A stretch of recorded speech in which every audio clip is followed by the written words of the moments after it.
ntangiye mbifuriza ibihe byiza kandi mbaha ikaze mu kiganiro iwe mube hamwe n'abacu. Abanyarwanda bakunda gutarama, abandi tugakunda kuganira. Mu kujya inama birubaka. Ikindi kandi ugira amahirwe agira uwo baganira, yakubirwa kabiri akagira umwumva. Abanyamahanga baravuga ngo mbwira aho mubana cyangwa se aho mugendana nzakubwira uwo uri we. Ariko Abanyarwanda tukavuga ngo ingendo y'undi iravuna. Izo nzira zose iyo ugamije kubaka ushobora kugira amahirwe, izo nzira zose zikakubera ikiraro cy'ubuzima.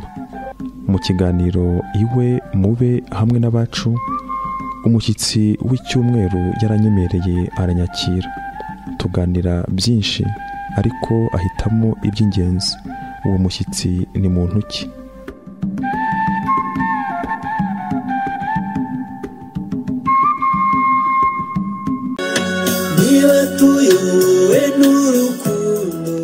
Ndabaramukije mwese rero. Kamanzi Henriette hobe hobe, mahoro Solange hobe, mahoro nahita gusoma amazina mu ndimi z'amahanga. Nicole urakoze cyane, urakoze nawe kandi impore. Ndabaramutsa mwese rero, bifuriza umugoroba mwiza. Ndabaramutsa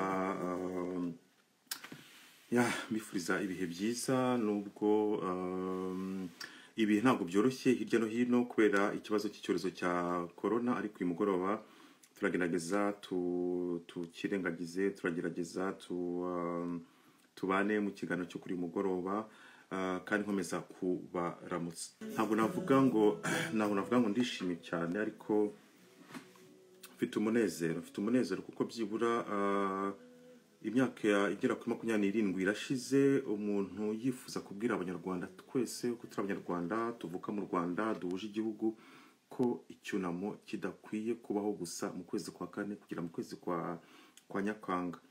Ntabwo natinya kuvuga ko nishimye kuko hari abayobozi batandukanye b'u Rwanda mu nzego zitandukanye izo arizo zose bumva ko gusa icyunamo ari mu kwezi kwa kane tariki zinizi kugera tariki zinizi, tariki zirindwi kugera ku 14.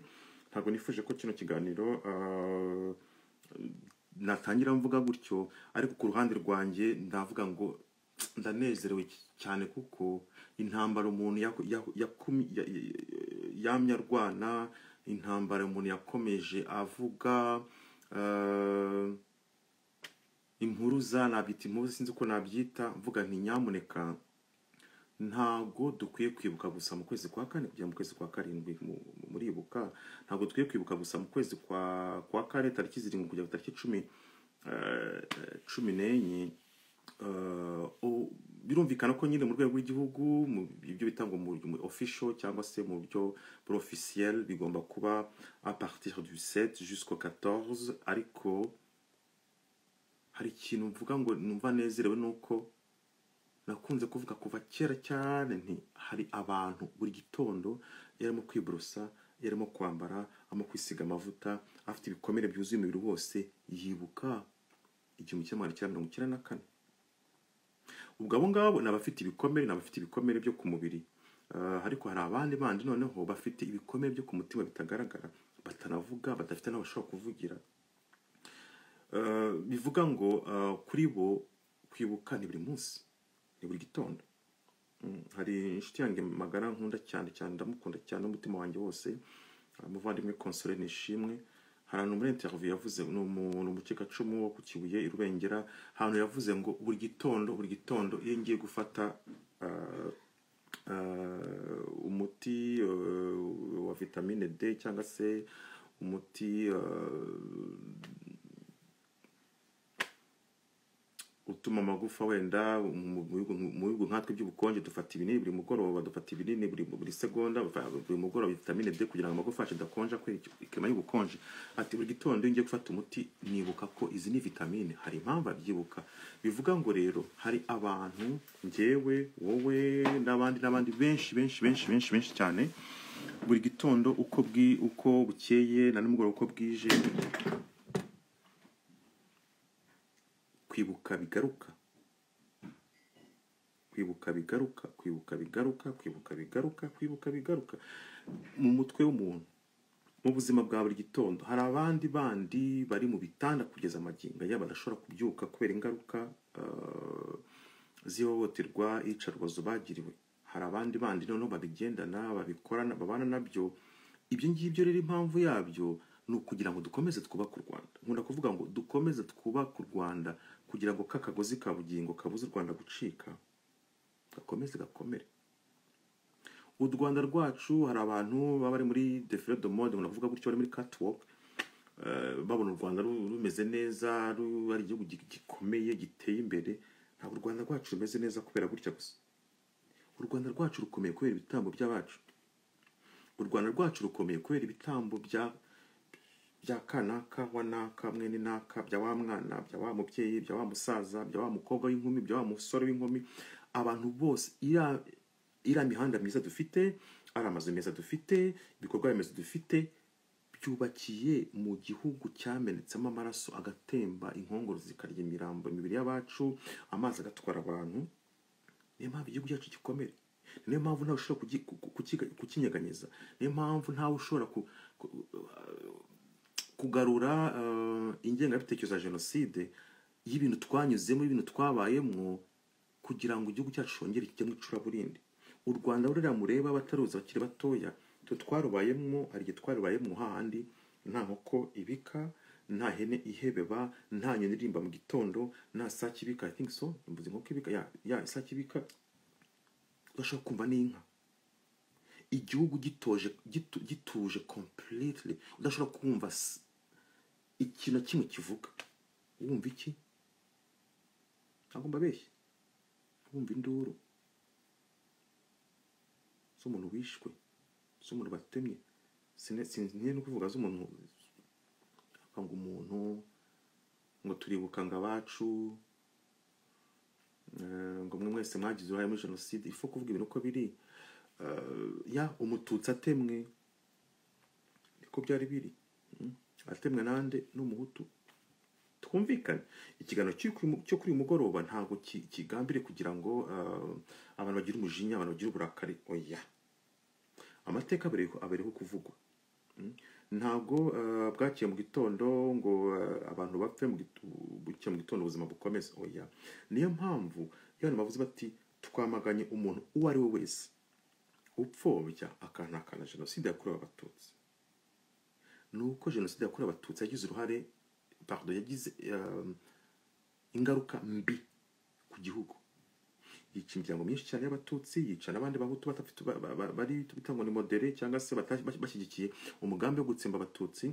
Ariko nanone ntabwo ari zo ngaruka zonyine, kuko n'abahutu benshi barahunze. Abafite imiryango yishe muri jenoside n'abandi batari barishe, batari bazi n'ibyo ari byo, bagumye mu mazu yabo batigeze bica Abatutsi, barahunze bageze Kongo macinyira bakubita, abandi bapfa nabi, barandagara hirya no hino, barirukanka Central Africa, Cameroon, hirya no hino. Bivuga ngo umunyarwanda utekereza, umunyarwanda ufite ubwenge, umunyarwanda ushyira mu kuri avuga ati nyamuneka reka twubake igihugu cyacu, reka twubake igihugu cyacu, reka twubake u Rwanda rwacu, aho umunyarwanda abakibona mu ndorerwamo z'amoko, uyumva yuko ari umutwa w'igihangange, akumva ko ari umututsi w'igihangange, akumva ko ari umutu w'igihangange. Please, ubu dukeneye igihugu kirimo abanyarwanda biyumva ko ari abanyarwanda, igihugu kidaheza umunyarwanda uwo ari we wese. Hamwe twese tugomba kubana, tukabana mu gihugu kimwe, kandi tukurinda uwo ari we wese, yaba ari iki n'iki, yaba afite iki n'iki, yaba akomeye muri ibi n'ibi, ushobora kudusubiza ari ahantu twavuye. Ngiye nk'umuntu warokotse jenoside, nk'umucikacumu wa jenoside yakorewe Abatutsi, ni ikintu nifuriza umuntu uwo ari we wese, yaba ari uwo muri Aziya, yaba muri Afurika, bla bla bla bla bla bla. Ntabwo ari ibintu ugomba kubaho. So ndabisegura rero, impamvu mvuga bino ni ukugira ngo uwo ari we wese ugendera mu iturufu y'ubwoko, nyuma y'imyaka 27, nyamuneka ndabinginze ibintu bihagarare, kuko twanyuze mu bintu bikomeye cyane muri jenoside yakorewe Abatutsi, ibintu bikomeye cyane, mukagaragaza kwereka amafoto n'amashusho. kandi abenshi babigizemo uruhare bakwiye imishwaro barirukanka bajya muri Congo. Iminsi 3 ya nyuma korera yabakubitiye Goma, amasiterine ya Mirambi iruzura igera hariya. Ntabwo byishimiye kuko urupfu rw'umuntu wari wese ngiye rurangabanya, kuko toute mort d'homme diminue quelque chose à moi parce que je fais partie de cette espèce humaine. Urupfu rwa buri muntu ubwo ari rwose rugira icyo rungabanyaho, kuko nanjye ndi mubare w'ibiremwa mu muntu. Ntabwo nakwifuriza ko umwana utaragize uruhare muri jenoside yakorewe Abatutsi, umwana utaragize uruhare muri Holocaust, muri jenoside yakorewe Abayahudi, bose na genocide bla bla bla, ashobora kugira ingaruka kuri ibyo ngibyo. Ntabwo nifuza kurondogora iyo ari introduction. Umuntu wese utarigiye ku mateka u Rwanda rwanyuzemo, udashobora kuza muri amasaha kugira ngo twubake igihugu cyacu, afite ikibazo gikomeye cyane. So uyu mugoroba rero, ikiganiro cyo kuri uyu mugoroba mushobora kwibaza muti se kubera iki dadavuze ngo aranezerewe? Nezerewe kuko mumaze kubona ko nitutavuga ku mateka, nitutavuga tuti never again, nitutahagarara twese nk'Abanyarwanda twese hamwe ngo tuvuge tuti twamaganye umuntu wese upfobya jenoside yakorewe Abatutsi, umuntu wese ushobora gutuma Abanyarwanda bongera kwinjira mu murongo wariho mu gihe cy'amashyaka menshi, ibintu bicika bigurumana kugera kuri jenoside, aho abaturanyi ndababwiza ukuri. Ndibuka umunsi ntabwo nifuza kwigarukaho cyane, bikomeye iwacu, bikomeye amasasa akomeye, imiboro icicikana, ka petit frere kagize ubwoba bwinshi cyane, kasimbuka mama agakura biranga, umwana amuca mu ntoki, abwira mama ati ngiye kwa pare. Yagiye kwa pare we arirukanka, asanga pare aho yari ari. Pare we yari umusirikare, yari bamwita wa reserviste. Twari tuzi ko ugiye kwa pare wawe azagukiza. Ariko byagenze, umwana agezeho pare we aramufata. Donc yari pare we umusirikare, afite umugore w'umututsikazi, umugabo w'umuhutu n'iki yaramufashe. Umwana yaramutwitse na essence, umwana w'imyaka 9. Rero igihugu cyabayemo ibintu nk'ibi ngibyo, aho umwana w'imyaka 9 ashobora kungira kwa sumugira mu batisima akamutwika na essence. Ibyo bintu ntabwo bireba Abahutu gusa, ntabwo bireba Abatutsi, ntabwo bireba bireba umuntu ku giti cye, bireba Abanyarwanda. Ubwo bugome ndega kamere bushobora ku mwana w'imyaka 9 ashobora gutwikwa, ni ibintu tugomba kwamagana twese uko turi Abanyarwanda. Ubyange utabyikunda niko bimeze, kuko kiriya gihugu cyacu impamvu gikomeye, impamvu cyateye imbere, nuko cyubakiye ku bitambo bya bene Kanyarwanda, Abanyarwanda, twebwe twese, mwebwe. So uyu mugoroba rero, nifuje kubabwira impamvu navuze ngo ndanezerewe, nuko nibutse, nuko nabonye abantu bose uyu munsi bavuga twamaganye, nabwo hashize imyaka murabivuga muvuga muti umusazi, umuhamuke, cyane cyane ko iyo umuntu avuga kuri jenoside yakorewe Abatutsi, abatamwise umuhamuke bamwita umu extremiste. Ibyo ntabwo ari byo, je le suis pas. Kandi ndamutse mbaye we bishobora no kumvikana ku mpamvu zishobora kumvikana, ariko ntabwo ndi we. Tugomba guhaguruka twese kuva mu tariki ya mbere z'ukwezi kwa mbere kugera tariki 31 z'ukwa 12, kuko hari abandi bantu babaho gutyo bakajya bibagirwa. Ariko nuko tutibagirwa, iyo umuyobozi w'umudugudu avuze iki n'iki, avuga ati yes kabisa, twagiye, reka tukubaka igihugu, reka twubake igihugu, reka twubake igihugu, reka twubake igihugu, kuko nicyo cyiza cyo kuraga abana bacu, nicyo cyiza cyo kuraga imiryango yacu, nicyo cyiza cyo kuraga aheza hacu h'u Rwanda, aho umunyarwanda wese avuga ati no, kwica ntibizongere kubaho na gatoya. Uyu mugoroba rero ni umugoroba untunguye cyane cyane cyane cyane cyane, ariko ni n'amashimwe menshi cyane. Hari umushiki wacu mu gihugu cy'Ubudage yitwa Kayitesi, mu minsi 2-3 ishize. Buriya hari ikintu abantu batazi, kuvuga kuri jenoside hari abantu bashobora kumara imyaka 10, 15, 20, 27, 30 n'imyaka 40, hari umuntu uzabasha kuvuga. Erega ibintu twabayemo ni ibintu inavouable, innommable, ibintu umuntu ashobora kuvuga. Kuba magingo umuntu ashobora kuvuga ati daddy please mfasha, ndifuza gutanga ubuhamya, ndifuza kuvuga, ndifuza ko umfasha kugira ngo ibintu twanyuzemo, kugira ngo n'abana bacu batazabinyuramo, ndifuza kugira icyo mvuga kuri uyu mugoroba. Ntabwo bya bindi wenda umuntu avuga ati umuntu Kayitesi yasohoye igitabo, Kayitesi abantu bose babonye ifoto ye barashaka kumenya uwo ari we. No, ntabwo ngewe nkora itangazamakuru gutyo, ntabwo meze gutyo ngo nsamire hejuru ibintu. Ntabwo ndimo ntabwo ari hit, no, pas du tout. Ntabwo ngira ngo ngire views cyangwa se followers. Imana yarabampaye mwebwe kandi abishimira, kandi kuva na kera n'ibi ngibi bya internet bitari byabaho. Humblement merci, ndabashimira cyane.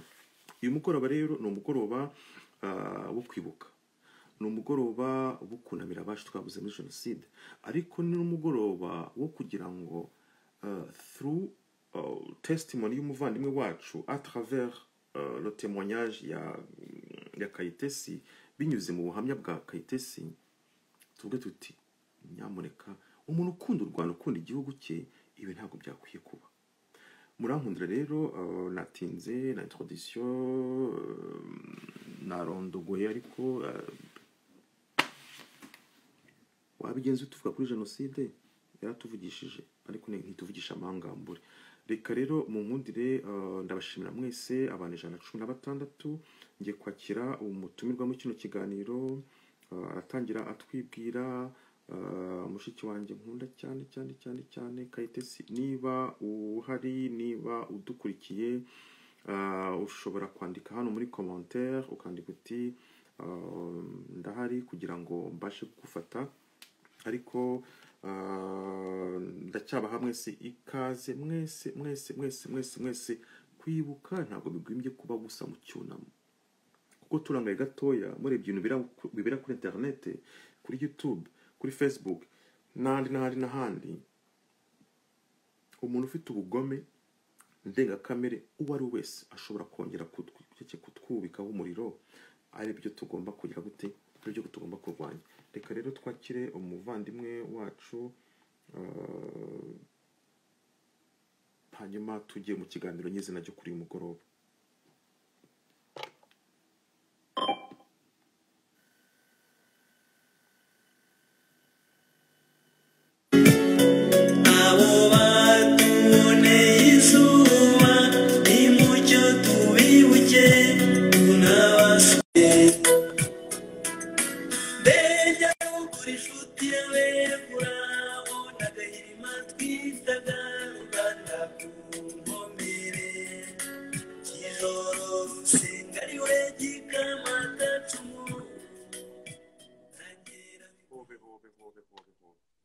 Hobe.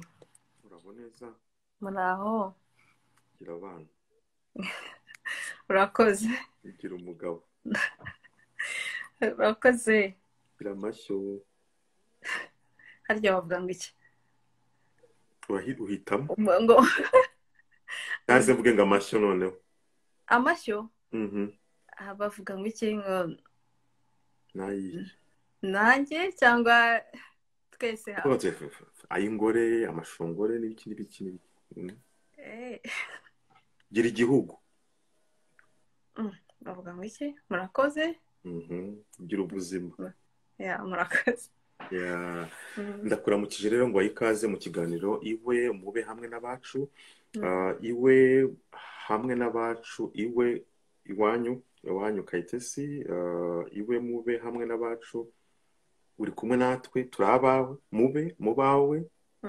None nkabwira abantu tubane hamwe n'abacu. Ngwaye rero ikaze mu kiganiro, kandi none nisegura cyane kubera ko nagize ikibazo cya tekinike, nakomeje kurwana nabyo, ariko ndashimana ko bikunze ubu ngubu. Ngwaye ikaze mu kiganiro. Wiriwe neza? Mwiriwe neza, urakoze cyane dadi. Watangira rero, njyewe ibyacu tubiziranyeho, ariko watangira wenda wibwira abadukurikiye kugira ngo dutangire ikiganiro. Okay. Nitwa Kayitesi Judence, nkaba ndi umubyeyi w'abana 3, abahungu 2 n'umukobwa umwe. Hanyuma nkaba ntuye mu Budage kuva 2010. Ndibaza ari ibyo cyangwa hari ibindi nakongeraho. Ahubwo mu gutangira ikiganiro nanabwiye abantu ko uyu munsi ni umunsi udasanzwe kuko hari n'abandi banyandikiye bavuga ati se none se ko mutangiye icyunamo hakiri kare hari ikintu wumva wabivugaho mbere yuko tujya mu kiganiro nyirizina? urumva hari uburyo navuga mu buryo bwo kwibuka wenda tugira intuza mu kwa kane ko aribwo twabuze abacu ariko uburyo umuntu yabuzemo uwe ntago umwibuka igihe cyose igihe yapfiriye cyangwa se itariki yaba yarapfiriyeho kuko hari ibintu byinshi bitwibutsa abacu bituma twibuka buri munsi ntabwo ari ukuvuga ngo ni uko umuntu yakwibuka buri gihe mu kwa kane cyangwa iki ubundi twibuka buri munsi hari ibintu rero byinshi bitwibutsa kubera ko hari nk'uko bavugaga hari benshi bafite ibikomere ku mubiri hakaba abandi baba babifite mu mutima hari n'utundi twinshi dushobora kukwibutsa cyane wenda nk'urugero njye navuga nk'umubyeyi hari igihe umwana akubaza ikintu cyangwa ukagira gute cyangwa se nawe ukagira akandi kantu ku mutima wawe uko hari wifuje kuba wabwira cyangwa wagira ugahita utekereza ku mubyeyi wawe cyane cyane ko wenda twababuze mu buryo utavuga ngo yararwaye se ngo uramushyinguye ngo uvuge ngo yishwe n'indwara ni igihe cyose kuko hari igihe ntekereza nawe kuzi ko hari igihe tuzagera no mu myaka 70 ugitekereza kuri mama wawe ukibaza ko wenda yari kuba akiriho kandi wenda yari kuba yaranashaje ariko kubera ko utamurwaje utamushyinguye utamubonye bamwe wenda barababonye barabashyingura ariko ntabwo babarwaje so ibyo bintu rero bituma buri munsi uko ubyutse buri munsi uko ugize hari ibintu byinshi bikwibutsa rero hari nk'ikintu muri iyi minsi kubera kujya mu mashuri ukiga cyangwa ukagira gute kuko natemwe ngiraho ntashobora kuvuga mara igihe ntavuga n'ubu nkibifiteho ingaruka hari igihe mba mfite amagambo ntashobora kuvuga nkaba nayandika nyiyigisha njyenyine n'uburyo nshobora kuyavuga iyo rero ayo magambo nyafite ngomba kuyasubiramo igihe cyose kugira ngo ndebe ko nakwiga kuyavuga icyo birabinyibutsa rero ntago navuga ngo nzategereza cyangwa ngomba gutegereza igihe ngo ngomba kuzibukira mu kwa kane oya buri munsi ngiye nibuka abanjye. Urakoze ku buryo nsubijemo neza. Hari extrait nifuza kugira ngo twinjire mu kiganiro. Hari urubyiruko, hari abantu hari wenda abadukurikiye batabaye mu Rwanda batari mu Rwanda ariko ndagira ngo mbere yuko dutangira urugendo rurerure rw'ikiganiro hamwe nawe nkuko turi mu mwanya wo kugira ngo twunamire abacu ariko nanone tuvuga kuri jenoside yakorewe Abatutsi turi no mu rugendo rutegura icyunamo kizatangira mu kwezi kwa kane ku nshuro 27 ndagira ngo abadukurikiye mu nkundire kuri munota mbere yuko twinjira mu buhamya mu kiganiro kirambuye na mushiki wacu Kayitesi mbanze mbereke gatoya uko mwumve se byibura uburyo byari bimeze mu gihe cya jenoside kuko ntabwo twabaga gusa muri mu bihe bene byo kwisha ariko no ku maradiyo hirya no hino niyo mpamvu iyi nzira turimo turakoresha ubu ngubu ni inzira ituma Abanyarwanda dushyira hamwe twunga ubumwe kugira ngo bitazongera kubaho kuko itangazamakuru ryabanje mbere ryakoze ibirenze ukwemera waga wihije ukumva barakuvuze muri radio bati umuntu kanaka Kayitesi cyangwa se Rutayisire cyangwa se Kalisa yishanana nyamuneka umushake mu mutemagure twamenye ko yarokokeye kuri paruwasi ya Bugesera paruwasi ya Nyange bla n'ibindi. Reka rero mu gihe twitegura tujya mu kiganiro nyirizina tubanze dusubire inyuma gato mu mateka hanyuma tugaruke mu kiganiro.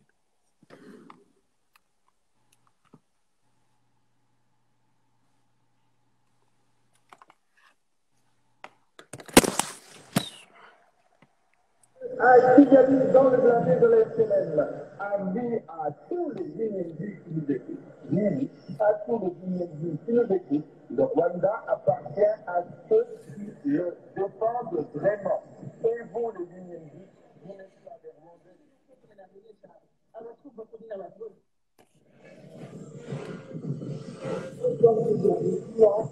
dimanche 19 juin 1994, et il est 16h22 à Kigali, dans le blindé de la FNM. Avis à tous les individus qui nous écoutent. Oui, à tous les individus qui nous écoutent. Le Rwanda appartient à ceux qui le défendent vraiment. Et vous, les individus, vous n'êtes pas des Rwandais. Kubakira inyenzi kotanyi n'ababwiye abasirikare bacu nibo ba mbere babwira urubyiruko rwagutse kugira ngo bafashe abasirikare bacu babwira inkumi babwira abasore murabyumva rero inyenzi ntabwo zishobora gukandira abantu bose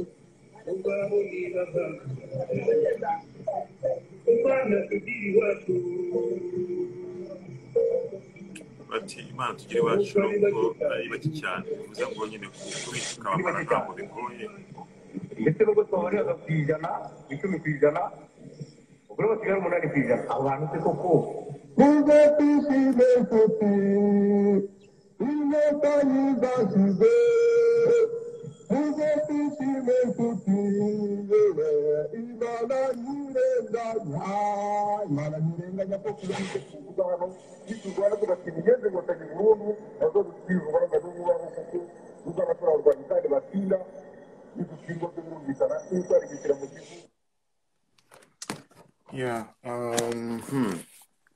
muriyumviye ukuntu byabaga bimeze ku maradiyo hirya no hino mu Rwanda aho imiryango y'abacu yabaga yishwe hirya no hino ariko kumva ku maradiyo hirya no hino bavuga bati muze twishime inshuti inkotanyi zashize inyenzi zashize byabaga biri ku maradiyo hari ibintu abantu tuvuga muri kino gihe bakavuga ati ntabwo byabaye mwese mufite amaradiyo ibaze uri mu cyumba aho ngaho ukumva bavuga imirambo n'abantu hirya no hino bishwe Kayitesi tariki 7 z'ukwezi kwa 4 zirageze sinzi ko volume ihari irahari okay tariki 7 z'ukwezi kwa 4 zirageze ese byari bimeze bite byagenze bite ku musozi wanyu mwari mutuye hehe mwari musanzwe mutuye mute ubundi njyewe byabaye ndi kwa tante i Nyamirambo kukivugiza urumva rero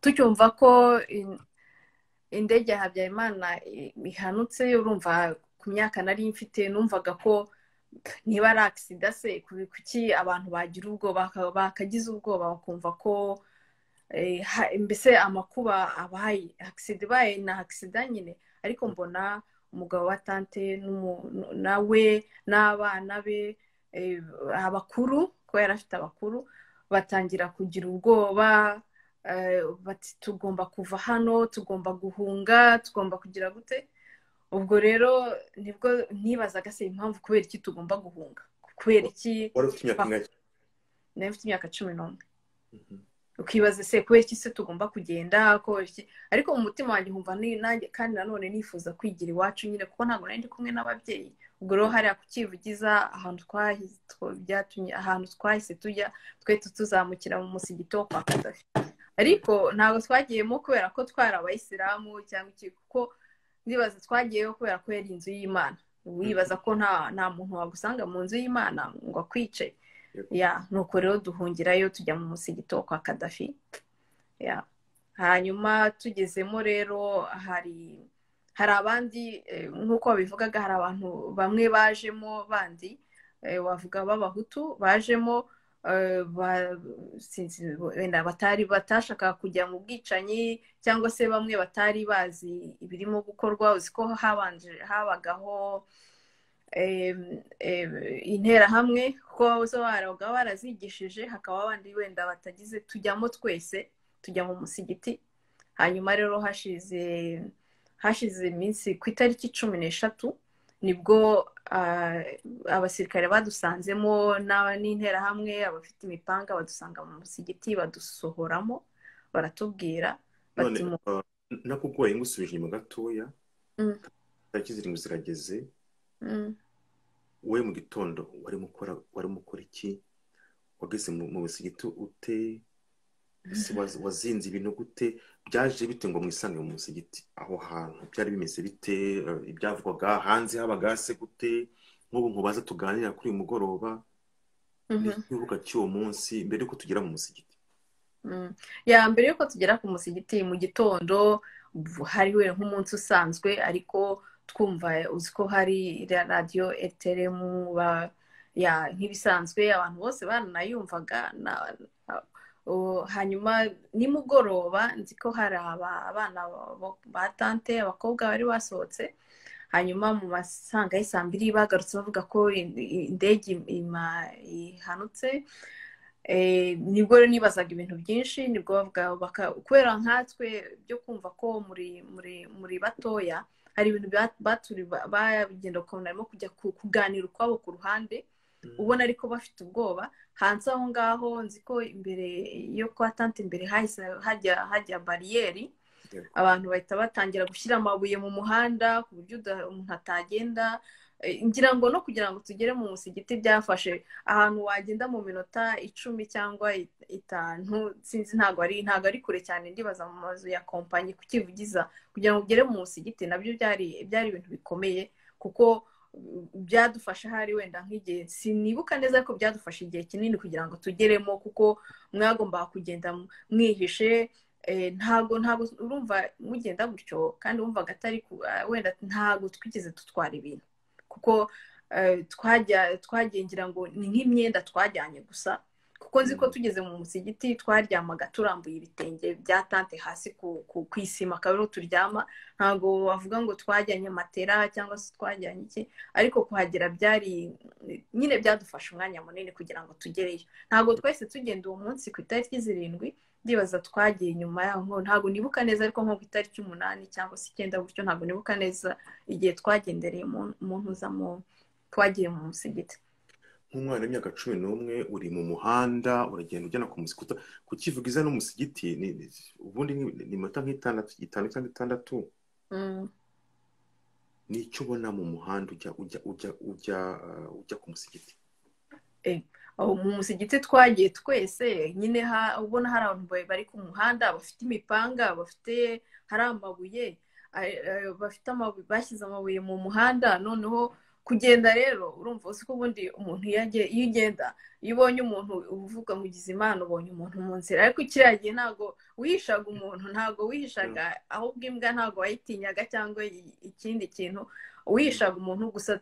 Twebwe urumva nk'umuntu wari ukiri muto kandi uri kumwe n'abakuru, tante yari afite abana bakuru, twagiye tugenda mbese bo batuyobora batwereka muwe muretse hano mugende gutya, mbese gutyo nuko twagiye.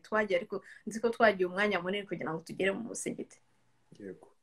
Nuko rero mugeze mu musigiti mutangiye kurara hanze. Ese ku musigiti ntabwo byagoye kwinjiramo, cyane cyane ko mwari abakristo mutari n'abayisilamu? Aho hantu byari bimeze bite kuhinjira? Byari byoroshye? byari ntago mu buryo nakubwira, ntago kuko sinavuga ngo hari wari ufite urufunguzo cyangwa ugize gute, gusa twagiyemo turi abantu, twari turi benshi, kandi nk'uko nakubwiye twari tuvanzemo. Hari abanyine abajemo bazamo, mbese twinjiramo twese. Hanyuma tugezemo ahubwo nibwo twafunze, kuko nta muntu wazaga hanze, ntabwo twajyaga hanze, ku buryo nk'ubwo twari dufite umukozi w'umuhungu, ubwo urumva we yaragendaga wenda akajya mu rugo agateka akatuzanira ibyo kurya.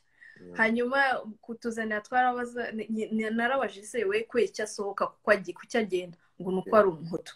Ndavuga okay, nkumva nyine urumva muri icyo gihe ntabwo nari nsobanukiwe mu by'ukuri kumenya ngo umuhutu gusa. Nabonaga gusa, nari nzi ko gusa wenda mbere ho gatoya mu mashuri barakubwiraga ngo umututsi nahaguruke, bukaba warabaje ngo uri umututsi ujya uhaguruka, cyangwa se umwarimu akaba akubwira ngo uhaguruka kuri umututsi. Nk'ubu ngo hari igihe nibaza se buriya cy'umwarimu akubwira ngo uhaguruke n'ubundi ko yabaga abizi kandi uri umwe, kuki wenda yaguhagurutsaga? Hari igihe njya mbyibazaho impamvu, kandi wenda yabaga abizi ashobora no guhita yandika niba ashaka kubigira. So rero urumva rero mu musigiti muri uko twari tuvanze twese, ariko nyine ukaba uyibaza ese kubera iki nyine wasohoka ngo arajya kutuzanira ibiryo kubera ko wenda umuhutu ngo nta kibazo nta kintu bari bumutware ukibaza ese kubera iki uwitwa ko ari umututsi ko niye mpamvu yumva ko bagomba wenda kuba yakwicwa se cyangwa se mbese ntago numvaga mbisobanukiwe neza mu by'ukuri impamvu mugese rero mu musigiti niki cyahinduye ibitekerezo byawe ibyiyumviro byawe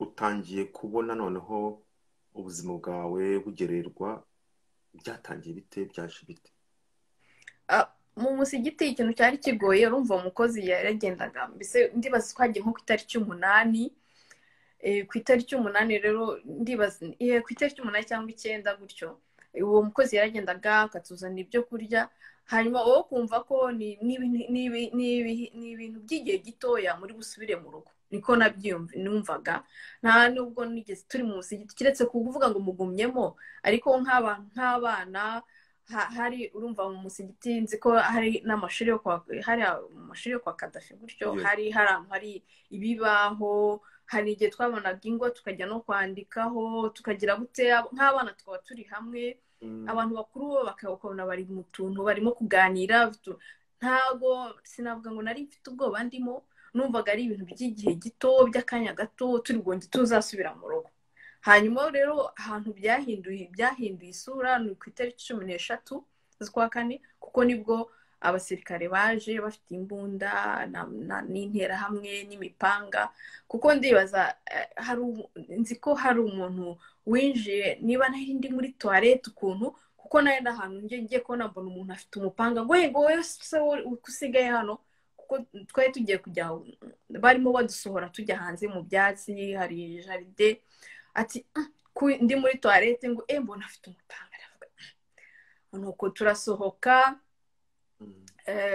baradusohora hanze urankundira kuko ndakugora cyane kandi ndagushimira ko yemeye ko nkugore kuri uyu mugoroba kuko turimo turatanga ubuhamya ariko nano tunigisha abatoya ese tariki 8 kugera 13 abana batoya rungano bwa maga mukina aho ngaho ese na mbere yuko mukina aho ngaho wigize rimwe ababyeyi bakubwira ati Judence wowe uri umututsi bara n'abahutu ese icyo kintu mu burere bwawe mu gukura kwawe mu buzima n'umuryango icyo kintu wari wigeze ucyumvaho byibura oya ntabwo bigeze bambwira ngo ngo kanaka ntumuvugishe kuko ari umuhutu cyangwa ko agize gute gusa wenda mbere y'uko jenoside ibaho kujya ku ishuri niba wenda muzi kwa kundi kera uzi ko habaga amatayifu niba muyazi yandi bakubitaga ugakora icyayi hari igihe wayibaga ukayatwara ku ishuri kugira ngo uhe inshuti zawe kugira ngo kuko wabonaga nubwo wenda batakubwira ariko wabonaga hari ukuntu batakureba neza ariko kugira ngo abe yakubugira neza ukayiba ayo mata uzi ko niba mu bantu bagiye bayarya ariya mata hari ukuntu agufata hejuru mu nda wavuga bikasiba hari ukuntu rero umuntu mbere yaho wayafataga bitewe nta muntu wabaga warabikubwiye ngo bari ariko bivuga ngo tariki 8 kujya ku tariki 13 aho hantu mwaye muri ku musigiti ndumva jenoside yatangiye ariko bitara by'abana jenoside byari ihanurwa ry'indege mwumva amasasu ndumva abantu bose barahunze yaba abahutu yaba abatutsi muhurira aho hantu twese mwari naho bana mwakinaga mukina aho ngaho ababyeyi bari mu tuntu nk'utu ngutu mwari mukiriya miryango yose uko muturanye mu quartier ariko nta kintu ntago bavugaga wenda ngo yango bano ntimukine kuko ari abahutu cyangwa se ko bano kuko twese twari turi mu kintu kimwe twese duhunze nyine umva ko twebwe tukajya mu byacu tukajya muri ibyo byumba bifitemo intuza harimo ibibaho tukandikaho nk'abana tukiganira tukikinira ariko ntabwo twasohokaga hanze rero 13 zirageze 13 ziragera zigeze rero bo nibwo badusohoye baraza badusohora hanze tugeze hanze turagira tugeze hanze nyine abo basirikare batubwira bati Abatutsi nimujye kuri uru ruhande, Abahutu mujye kuri uru ruhande. Ubwo rero nibwo nyine nagize tante nabambwiye ngo se wakujya uhagiye muri ruriya ruhande. Nuko ndagenda ndujyamo urwo ruhande rw'Abahutu. Ndugiyemo nibwo umusirikare yaje, wari ufite imbunda, arambwira ngo iwanyu bari hehe? Ndavuga ntago bari hano, ndi kumwe na tante. Se tante wawe ari hehe? Ndamubwira ntari hariya. Se kuki ari hariya wowe ukaba uri ahangaha? Ndamubwira ntago mbizi, sinzi impamvu. Yambwiye ngewe ngo nze hano. Nuko aragenda aramubaza se kuki ari, aramubwira. Tante wanjye atangira kumubwira ati urumva iwabo na papa we ni Umuhutu, mama we ni Umututsi, urumva rero mama we niwe mwene wacu, urumva uko ari Umuhutu yakagiye hariya. Nuko uwo musirikare araza ndeba mu biganza, ndeba ahantu, arambwira ati no subira hariya. Noneho nge ku bwanjye ku myaka nari mfite nuko numvishe nishimye, kuko ntabwo nari nzi impamvu barimo kudushyira hano, ntabwo nari nzi hamwe na tante muri kumwe ko nongeye nsubiranye nabo. Ubwo nibwo nabazaga se kubera iki ugize, kubera iki yari arambwira ati nagira ngo ndebe ko waza kuruhuka. None se baratwica? ngo bari butwice rwose, ubona nyine bagize ubwoba. Nibwo nagiye ko wa musirikare ndamubaza nti se none se kubera iki bamwe abahise babwira abo Bahutu ngo ntibasubire mu rugo, ngo bahunze iki? Noneho twebwe baratubwira ati mwebwe muguma ahangaha turabatwaye. Ndabaza se kuki se twebwe batujyanye? Ndagira negera uwo musirikare nyine ndongera ni se kubera iki twebwe mutujyana ngo tugiye kubafunga? Se muradufunga twakoze iki? Kuki se abandi babaretse? Ngo ariko akana ufite amagambo menshi aransunika ngo hasi, ariko ntabwo byambuje kumenya kumubaza impamvu batujyana. Nibwo rero batumanuye kubatukura mu musigiti, batugeza ku muhanda ahantu hari inzu ku Kivugiza haruguru y'amashuri.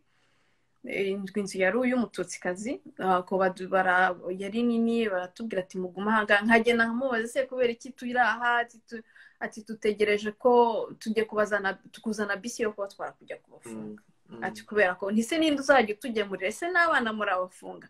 Ariko akana we ankubita hano kuko hano hafite n'inkovu, abankubisa ku kuboko. Nuko nibwo bigeze aho baratubwira ati mwite mujya muri, twabanje kwicara ku muhanda, batubwira mwinjire muri iyo nzu. Tuyinjiramo. Tuyinjiyemo rero nk'uko hari harimo intebe y'idive, ndayireba ndavuga twari tumaze iminsi turyama no hasi ku isima. Ndagenda nirambikaho ndahiryamira. Bamwe barimo kwihisha, nikikongera mu mutwe numva ko nyine bavuze ngo agiye kudufunga, ariko nkumva ni ibintu mbese ndi confuse, ntabwo nzi ese turafungwa kubera iyihe mpamvu, mva simbizi niki. Hanyuma rero nibwo naryamye aho muri iyo ntebe. Bamwe abandi bajya mu byumba, abandi bajya he, ariko hanze hari urusaku niki. Naho ubwo iyo bisi ngira ngo bari bategereje ko haza abandi interahamwe zindi nyinshi, ko twari turi benshi, kuko bagira ngo babone ukuntu wenda mbese uburyo batwica. Nyuma aribwo haje rero interahamwe. Hari se wenda mirya, kuko hari abantu badukurikiye hano bo ku Mumena, Kivugiza, Nyamirambo. Ese hari abantu wibuka avuga uti bano bantu twari kumwe icyo gihe kanaka imiryango ya kanaka niba ntakugoye cyane? Ntago nabimenye niba hari abantu bari hano wenda bari bahari icyo gihe, kubera ko urumva hari atari n'iwacu, kandi uretse ko naho kwa tante bari bahimukiye vuba. Ntago abantu baho benshi mbazi, navuga ngo nzi abantu baho bo ku Kivugiza benshi, ntago mbazi cyane, ariko hari abantu nzi nyine bo ku Kivugiza bari bagize. Sinzi niba hari abakurikiye, ariko ndibaza abantu bahari babyibuka. Sinzi wenda niba bananzi, kuko ntago ariho hari iwacu. Ntacyo twavuze. Ubwo rero ndyamye muri iyo ntebe, nibwo nagiye kubona mbona hanze, numva hatangiye kuzuka urusaku, abantu barimo gutaka n'iki. Mbona umuntu yinjiye rero nibwo namubonye. Yinjiye mbona afite impiri, afite n'umupanga mu maboko yombi. noneho nibwo nagize nkajya ndeba nkagira ngo ndebe ko yamenya ni iki kwanze ngiye kubona mbona araje n'impiri ankubita ku ntuza ku kuboko mbona ibintu birakaze bigeze aho mbona azamuye umupanga aho uzamuye agiye guhindura ukuboko nyine ko yaragize ngira ngo mu kuboko ko yari afitemo impiri wenda ko ari ukw'iburyo cyangwa ko ashobora gukoresha nibwo yafashe umuhoro mbonye awufashe nyine ko agiye nibwo nifutse mu maso nka gutya ariko nkajya ndebeshamo mu kiganza mbona yawuzamuye ni ubwo aho ngaho rero nibwo nicyo kintu nibuka ko nigize gutya ndamubona mbona arawuzamuye ariko sinamenya ngo wangeze ku mutwe narabibonaga cyangwa nagize gute kuko nongeye navuga se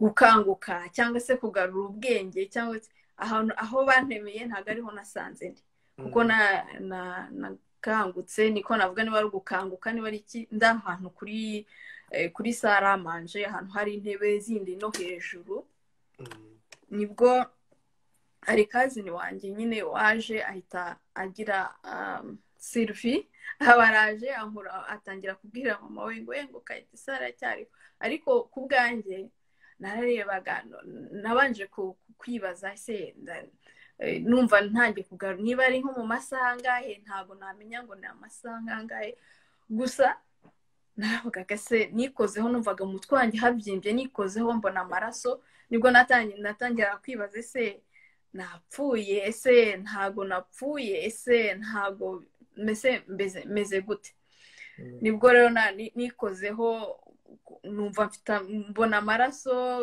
naheza se ndinosha kugira ngo numve niba nkiriho cyangwa se mbyumva nuko numva ndi kubabara ndavuga buriya ndacyariho mbona koko Sylvie atangira kunkurura nibwo twasohotse tujya hanze noneho baratubwira ati muryame hasi bagire ngo twapfuye ko bavuga ko iyo nzu bashaka kuyitwika ubwo rero nibwo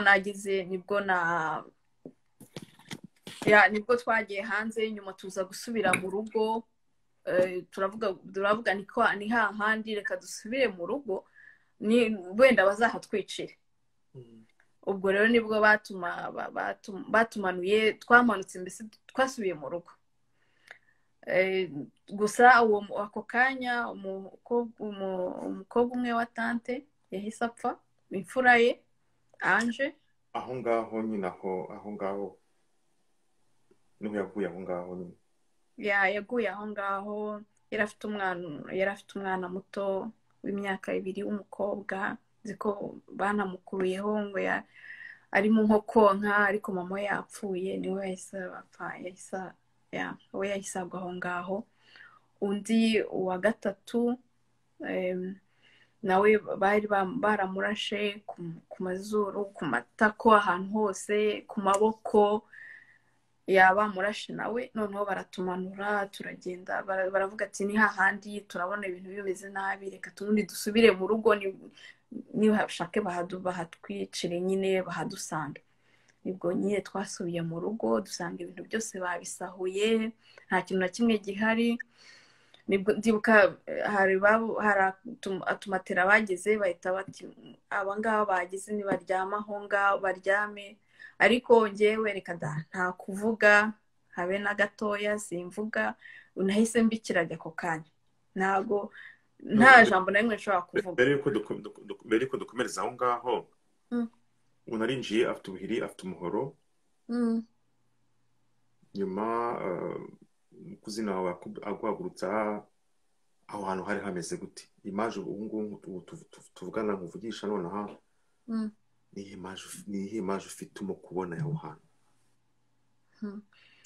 aho hantu ukuntu hari hameze n'ubu ngubu nyuma ya jenoside nziko narahanyuraga niyo ntanyuraga narebaga ahandi hantu nyura numvaga ntashaka kuba nahanyura kuri iyo nzu sinzi niba yararubatse ko narahakwepaga cyane ariko hari amaraso menshi cyane impamvu nabo bandi barokotse nabo nubwo bankuraho n'izo ntebe nkose nawe yari yuzuye amaraso ahantu hose ubona mbese abantu bataka bagira hari ubona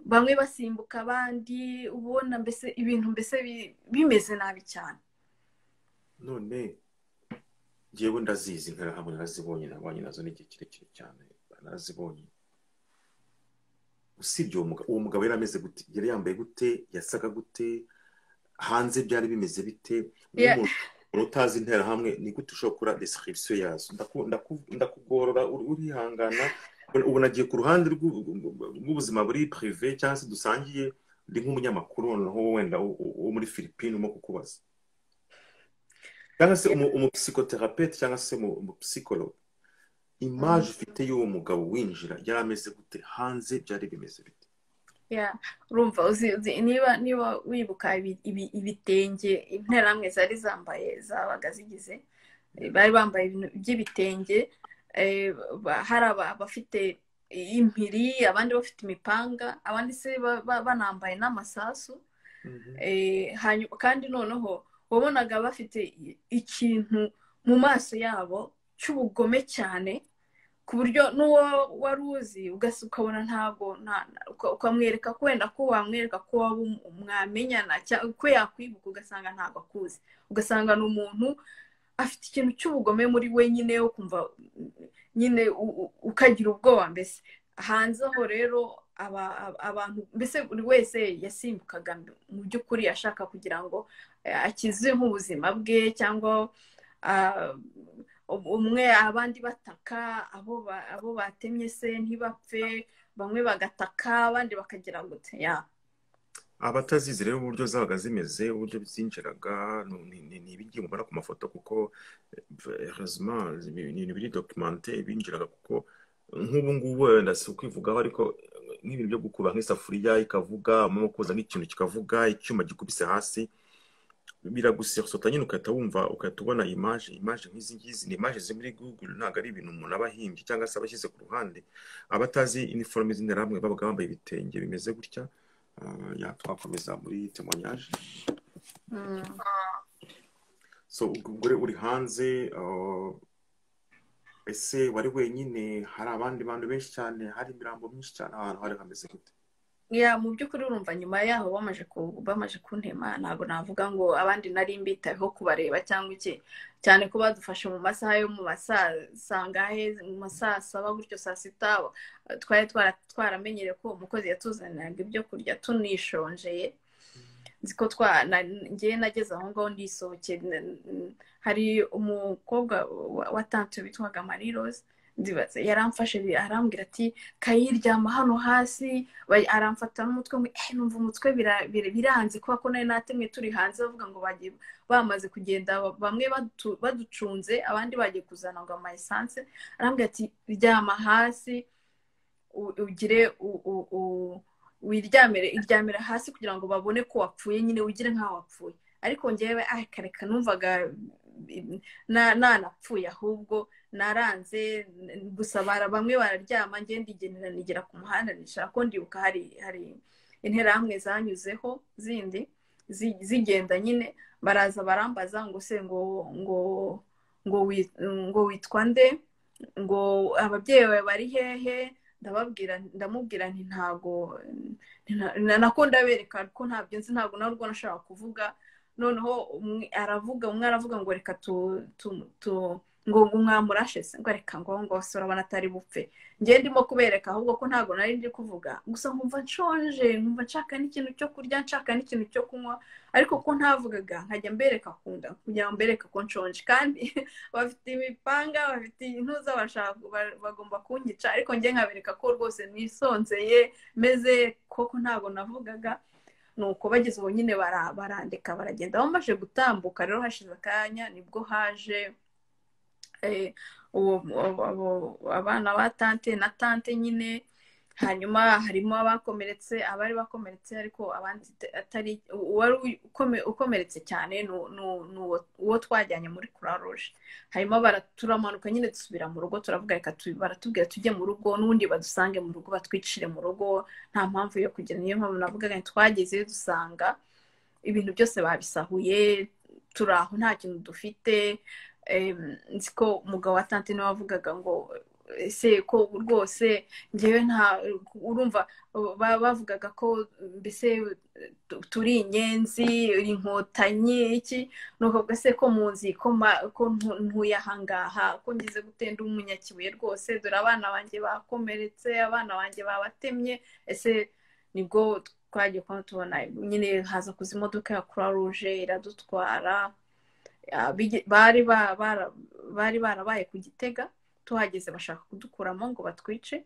tuhageze nibwo umushoferi yabwiye umuntu abari batugize bariyeri yo ku Gitega arababwira ati barimo kuvuga ngo dore bano bana nabo kwa Condo mubakuremo tubice nibwo bavugaga umushoferi yababwiraga ati reka dati abo bantu ni Noheli baduhaye nzi ko Noheli mwese muze wo kurete ati ni ubaduhaye ati reka dukomeze tugenda avuga ngo ngo Noheli turakorana ubwo ariko kigiye bari bagiye kudukuramo ku Gitega bashaka kutwica ubwo aho ngaho mu rugo uko mwari muri kumwe mu rugo mujya ku musigiti babatwara noneho muri iyo mihoro muri aya maraso mwarokotse uwo munsi muri nk'abantu bangana iki mu rugo rwanyu niba wibuka neza mu rugo rwacu aho kwa tante abantu barokotsemo uwo munsi ni hapfuye umwe gusa Anje imfura yabo niwe wahise upfa hanyuma abandi bo baragize ntabwo bahise bapfa ku kanya ahubwo twebwe twabasize aho ngaho hagenda ngewe n'uwo wundi wari wakomereye bari barashe tujya muri Croix Rouge abandi tubasigaho ariko nyuma nyine baje kuza barabica ubu harokotse abana babo 3 gusa ese uko gutemagura ubwo buhiri of course birumvikana ko wataye ubwenge wibuka nk'ina nk'igisho kwa cyarashize kugira ngo wenda ugarure nk'ubwenge muri icyo gihe ntago muri icyo gihe kuva icyo gihe tugeze muri Croix Rouge kuko nzi ko twagize no muri Croix Rouge baravuga bati ntago n'umwana ari bupfe ntago tumuvura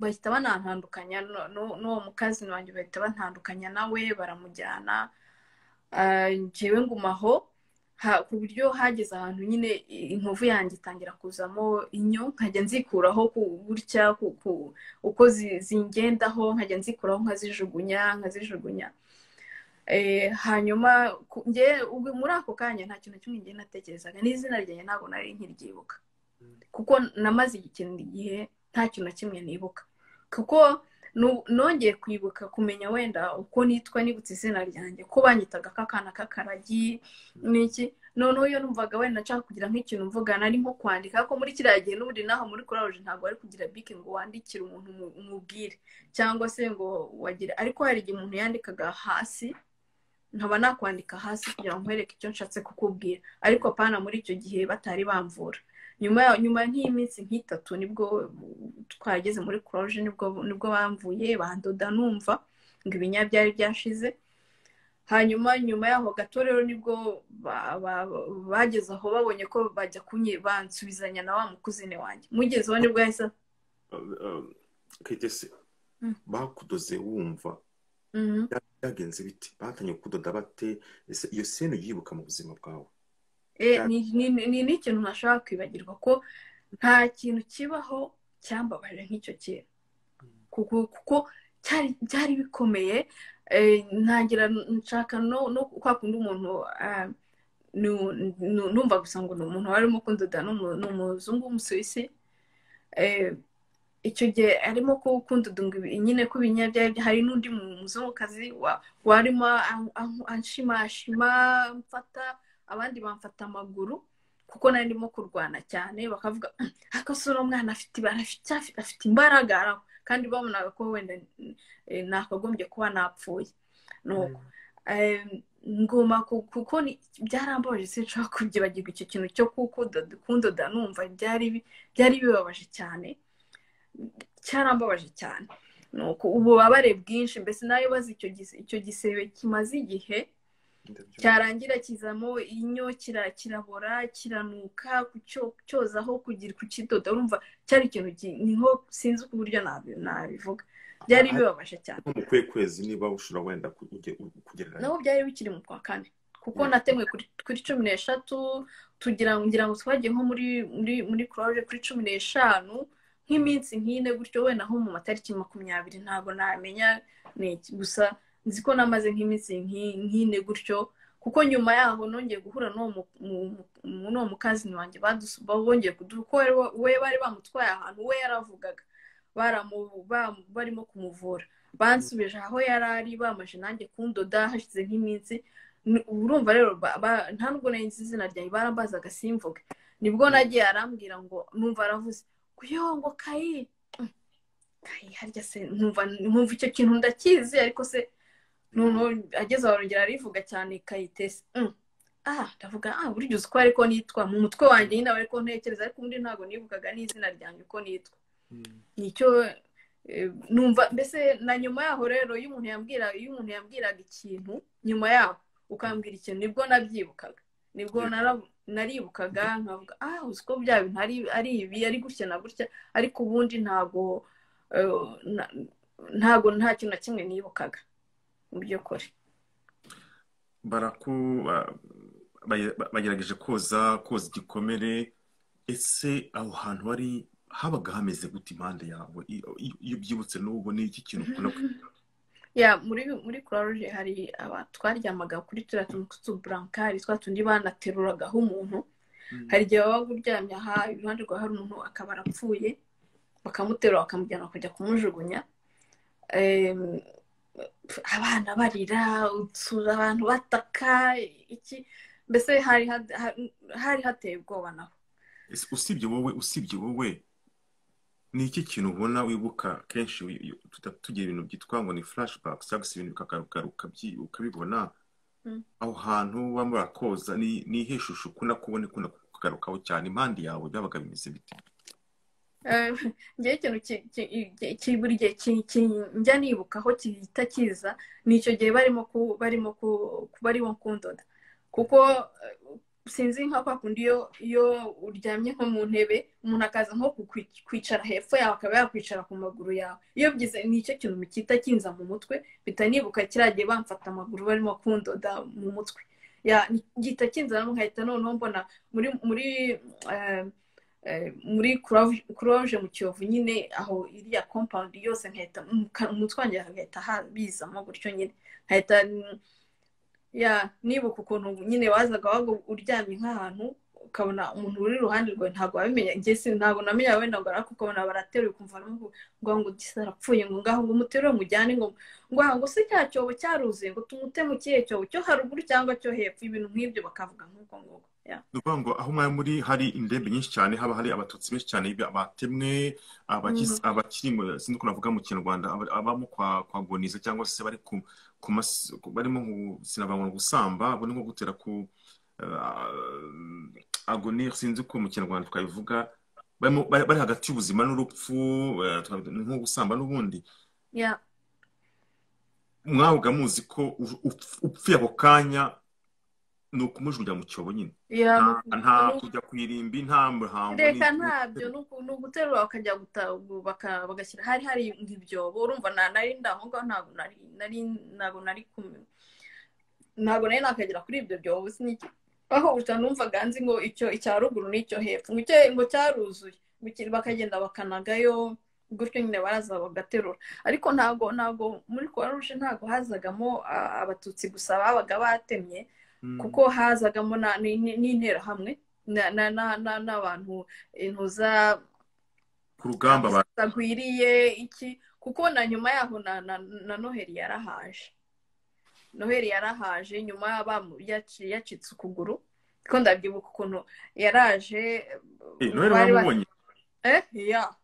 maze bashaka no kutwica bakajya bavuga kuko hazagamo abahutu bakaza gukuramo n'abantu bamwe bakabica kandi wamaje nko kugira ukajya uvuga njye ndibuka nko mu kwa gatandatu narakize ahubwo kazino wanjye ari ukigize mwoza ngira gute hanyuma nkajya nibaza ukuntu bazongera bakantema nkumva nifite nimvuga use kuko bazongera abantu kubatazi Noheli yari umunyamakuru wa radio RTLM Radio Libre de Mille Collines.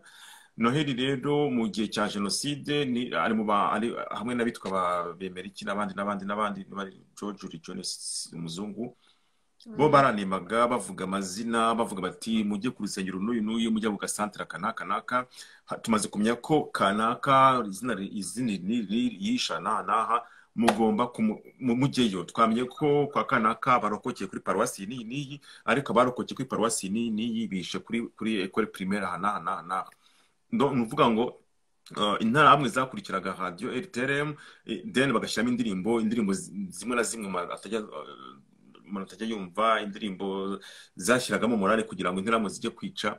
Gusa ikintu gitangaje rimwe muri archive twumvise Noheli yaje kugira byabaye ngombwa ko ntabwo tuzi ko ari minuar ntabwo tuzi ko ari ingabo za FPR inkotanyi uko icyo nzi nuko simbyibuka neza shobora kwenda narabyibagiwe nuko radio RTRM yaje kuraswaho. Ntegeza ko Noheli yashobora kuba yaratewe igisasu ari muri uko nyine yanima avuga ati bateme mu mamare cyo kuva tukumva muri shivura byumva barandasha barangije iki numake byaye ngombwa ko iminara ya radio RTL mu bayipirona bakayirasa kugira ngo iyo uko kwamamaza cyangwa se iyo propaganda cyangwa se uko guhamagarira abahutu komeza kwica bihagarare kuko ni impamvu muzareba ko muri za archive muzare kuri archives zo mu gihe cya jenoside yakorewe Abatutsi usanga interahamwe nyinshi baga bafite radio bagenda bumva kuko information nyinshi cyane bazibonaga through radio RTLM. Iki kintu ubwa niwe muntu wa mbere tuganira uvuga ko ushobora kuba wabonye Noheli aje bamurashe ahubwo ntabwo uzi ukuntu byanagenze yaraje bamuciye ukuguru ari ikirenge bari guca gusa bari gukata nyine akagira aranga aravuga ati oya mugomba kumvura neza ntabwo mugomba kutansha ikirenge ikirenge cyane kigomba kugumaho baramuvura birangije ariko ukuguru kugenda kubora bati turagukata ukuguru aranga urumva rero interahamwe ikomeye yaraje igeze muri Croix Rouge yicishije hari abantu benshi cyane yicishije bakajya babakuramo hanyuma ati oya ntabwo mugomba kugira ariko ikintu cyarangiye nuko kuko sinzi barirwa umunsi ngo yasakuje sinzi ubwaho ibinya byari byavuye kuko we bamuteye ikinya umuca ukuguru kuko wavuye mu kinya yarasaze ati mwanciye ukuguru kuko bamuciye ukuguru Noheli rero naramubonye muri Croix Rouge rwose bamuciye ukuguru hanyuma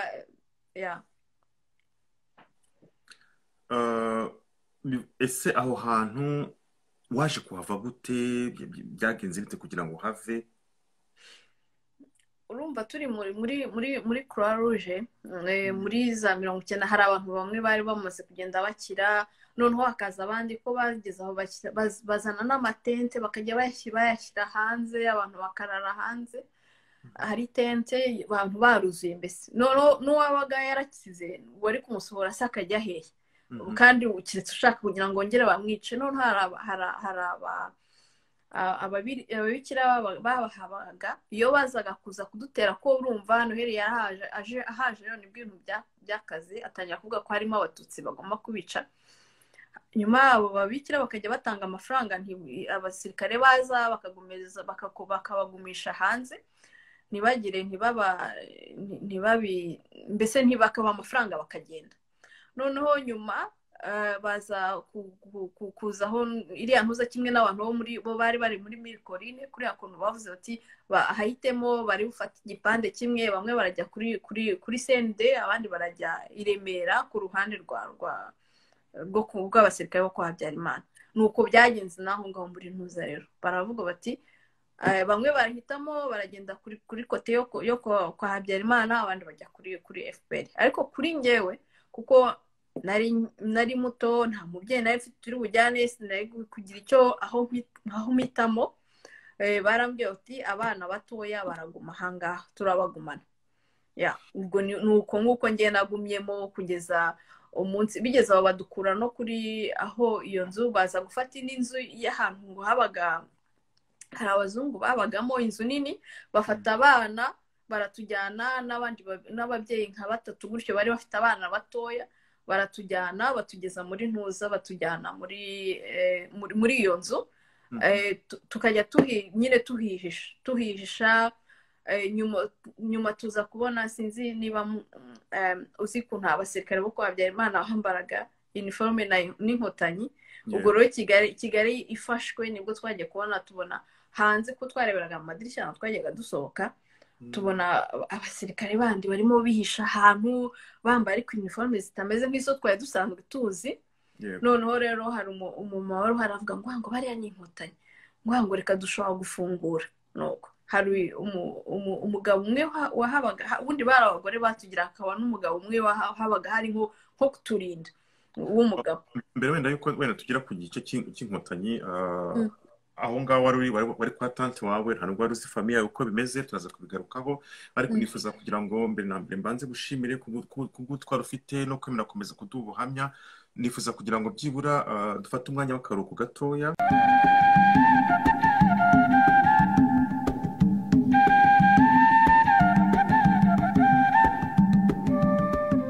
Ikiganiro iwe mube hamwe n'abacu naha tugisoreje. Tuzakomeza kuganira n'umushyitsi w'uyu munsi ejo nk'aya masaha. Mwari kumwe na Dadi de Maximo Mwicira-Mitali.